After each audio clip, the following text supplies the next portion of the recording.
Welcome to P. Agarwal editorial. So, the first article that we are going to discuss today is, should states be compensated for revenue loss from GST reforms? तो what are the new GST reform? सबसे पहले तो हम ये बात करते हैं, जैसे पीएम मोदी ने अभी नेक्स्ट जनरेशन जीएसटी रिफॉर्म्स की अनाउंसमेंट करी एज अ दीपावली गिफ्ट। तो मेन चेंज क्या रहा है कि जो पहले हमारा 4 टियर जीएसटी सिस्टम था उसको हम 2 टियर स्ट्रक्चर पे ला रहे हैं। 5% और 8% सिर्फ रहेंगे।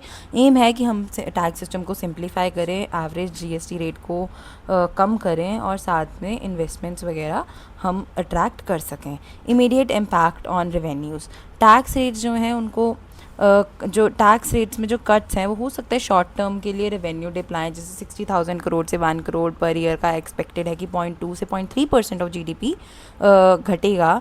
फर्स्ट ईयर में लॉस एक्सपेक्टेड जो है वो 45,000 करोड़ है ऑलमोस्ट, क्योंकि फर्स्ट ईयर का कुछ पार्ट ही हम करेंगे, कुछ पार्ट में ही अप्लाई होगा। पर ये एक परमानेंट लॉस नहीं होगा, क्योंकि अगर हम टैक्सेस लो रखेंगे, लोअर रेट्स होंगे, तो उससे कंजम्पशन बढ़ेगी, फॉर्मल बिलिंग बढ़ेगी, कंप्लायंस बढ़ेगा, जिसके कारण रेवेन्यूज़ लॉन्ग टाइम में रिकवर करना ईजी रहेगा और बेटर रहेगा। जो सिन गुड्स और लग्जरी आइटम्स हैं उनके पास उन पे अभी भी हायर टैक्स लगेगा, अराउंड 40%, ताकि रेवेन्यू बैलेंस हो सके। Why the 18% slab is untouched? क्योंकि 70% जीएसटी रेवेन्यू हमें 18% स्लैब से आता है। तो गवर्नमेंट ने 12% और 18% स्लैब को मर्ज नहीं किया, बिकॉज 18% स्लैब को टच करने का मतलब है ह्यूज लॉस। तो कट्स हो रहे हैं मोस्टली 12% से 5% में एंड 28% से 10% कैटेगरीज में, 18% कैटेगरीज में। तो न्यू एवरेज जीएसटी रेट हमारा क्या रहेगा? बिफोर जीएसटी जो एवरेज टैक्स रेट था हमारा वो 15% था, आफ्टर जीएसटी 11.5% हुआ, और अब रिफॉर्म्स, सेकेंड जनरेशन रिफॉर्म्स के बाद एक्सपेक्टेड है कि वो 10% हो जाएगा। तो this puts India at global competitive levels, making it easier to attract manufacturing and investment. Impact on state revenues, not equal across states. Manufacturing और सर्विस हैवी स्टेट्स जैसे कि महाराष्ट्र, कर्नाटका, तमिलनाडु ज़्यादा लूज़ करेंगी on items like electronics, face cuts will ज़्यादा face करेंगी loss, क्योंकि electronics में cuts आएंगे। एग्रेरियन स्टेट्स में तो ऑलरेडी लो टैक्स वाली ही चीज़ें थी। तो एग्जाम्पल है, आफ्टर जुलाई 2018 महाराष्ट्र और कर्नाटका ने 3 से 4% का फॉल देखा मंथली कलेक्शंस में। स्मॉलर स्टेट्स को बेरली कोई इम्पैक्ट फील हुआ। शुड स्टेट्स भी कॉम्पनसेटेड? तो सेंटर का व्यू है कि नहीं, हमने 5 साल का ओरिजिनल कॉम्पनसेशन दिया, उसको भी थोड़ा एक्सटेंड किया गया था, तो स्टेट्स को अब तो मतलब थोड़ा नहीं, काफ़ी एक्सटेंड किया था। उसके बाद स्टेट्स को अब खुद इम्प्रूव करने चाहिए अपने सिस्टम, प्लस अपने लीकेजेस को प्लग करना चाहिए, टैक्स बेस बढ़ाना चाहिए और इन्वेस्टमेंट अट्रैक्ट करनी चाहिए। बाकियों का व्यू है कि जो मैकेनिज़्म है ऐसा एग्जिस्ट करना चाहिए कि स्टेट्स को सपोर्ट किया जाए जो हैवी लॉस फेस कर रही हैं। Could be through the consolidated fund और इंडिया और स्पेशल पैकेजेस। एग्जाम्पल, केरला को एक बार फ्लड से की रिकवरी के लिए जैसे फंड दिया गया, similar contingency funds could be used. तो future of GST council decisions क्या है कि so far GST council decisions are mostly by consensus. तो सिंस पीएम ने खुद से अनाउंस किया तो it is highly likely reforms will pass. तो कुछ डिबेट्स हो सकती हैं कि, पर जो बिग चेंज है वो एक्सपेक्टेड है कि नेक्स्ट जीएसटी काउंसिल में हो जाए। बिग पिक्चर टेकअवेज की टैक्स स्टेट्स को खुद अडाप्ट और इनोवेट करना पड़ेगा instead of expecting constant compensation. तो tax cuts are meant to simplify GST, boost consumption, expand compliance and make India attractive for manufacturing and investment. Short term pain but long term gain for the economy. Next article is India's demographic dividend as a time bomb. तो basically इस article में क्या बात हो रही है कि हमारी 800 मिलियन की पॉपुलेशन है जो अंडर 35 की एज में, वर्ल्ड का लार्जेस्ट यूथ पॉपुलेशन है हमारे पास। इसको डेमोग्राफिक डिविडेंड कहते हैं।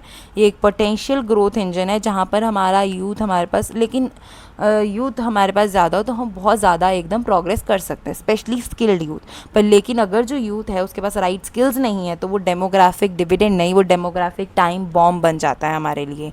AI and the future of work. तो एआई बिगेस्ट डिसरप्टर होने वाला है, इज़ द बिगेस्ट डिसरप्टर है, sorry. Up to 70% of jobs impact होंगी उससे, और 30% ऑफ टास्क जो है वो ऑटोमेट हो जाएंगे। While 170 million new jobs can be may be created by 2030, जो 92 मिलियन जॉब्स है वो डिस्प्लेस कर दी जाएंगी। इंडियाज़ एजुकेशन सिस्टम जो है वो बहुत स्लोली अपडेट करते हैं, 3 ईयर का साइकिल्स रहता है, जो स्टूडेंट्स है वो पीछे रह जाते हैं। Gap between education and employment, India produces millions of graduates yearly but many are under employed और अनएम्प्लॉयबल। 40 से 50% engineering graduates are not placed in job. 61% of higher education leaders admit कि जो करिकुलम है वो इंडस्ट्री नीड्स को match ही नहीं करता. सिर्फ 43% ऑफ ग्रेजुएट्स जो है वो जॉब रेडी हैं according to the graduate skills index 2025.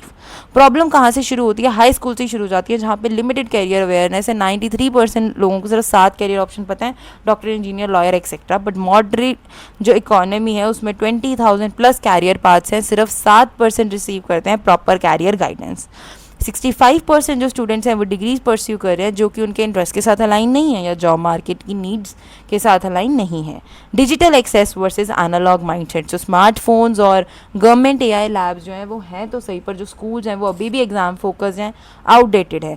Edtech जो प्लेटफॉर्म्स हैं मोस्टली ट्रेन करते हैं फॉर एग्जाम्स, ना कि कैरियर और स्किल्स के लिए. Certificates from online platforms like Coursera, Udemy, they are becoming commoditized. Government efforts और गैप्स कहाँ पे आ रहे हैं? काफ़ी इनिशिएटिव्स लॉन्च करे गए हैं. Skill India mission, PMKVY, PMKK, PMYY, Sankalp etcetera. But जो रिजल्ट्स हैं वो बहुत लिमिटेड हैं due to fragmentation and poor implementation. India को एक कोहेसिव नेशनल स्ट्रैटेजी की ज़रूरत है जो लिंक करे एजुकेशन को स्किल्स के साथ, फिर इंडस्ट्री डिमांड्स आएँ. Why this decade matters? तो it is a decisive decade. India must act quickly. Either हम अपने यूथ को अच्छा AI ड्रिवन बना लें या फिर मास एम्प्लॉयमेंट का रिस्क, फ्रस्ट्रेशन और सोशल अनरेस्ट अपने लिए घर बुला लें. हिस्टोरिकल एग्जांपल है 1990 की मंडल कमीशन प्रोटेस्ट, जिसमें शो करता है कि student anger can spiral into violence. अगर इग्नोर किया तो इंडिया ऐसी जनरेशन को रिस्क करता है जो एजुकेटेड तो है पर अनएम्प्लॉयबल है.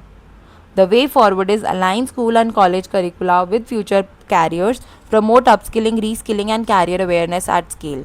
फोस्टर करें हम collaboration between government, private sector and universities. अपने यूथ को प्रिपेयर करें not for jobs but for the careers of the future.